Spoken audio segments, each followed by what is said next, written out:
On a gloomy day like this here in Seattle, it's important to find the right place to get out of the rain. I'm in luck because today I'm visiting Geraldine's counter.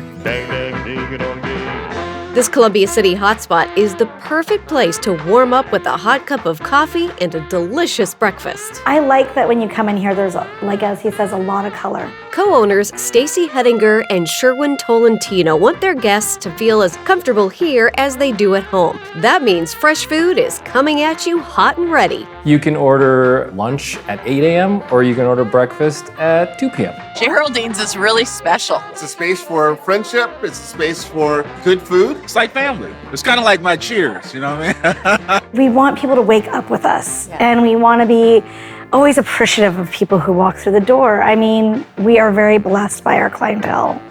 We have amazing, beautiful people that have been coming in for 19 years, and, you know, they become part of your family. I've been coming here for 17 years. It's the only place I eat my breakfast outside of my home. All homemade, fresh, and the service is amazing. Stick around because later in the show, Chef Loriano and I are making Geraldine's famous breakfast hash with Washington squash. Your famous hash with a poached egg and a biscuit. Our famous biscuit too. I love So it. we make a lot of biscuits too every day.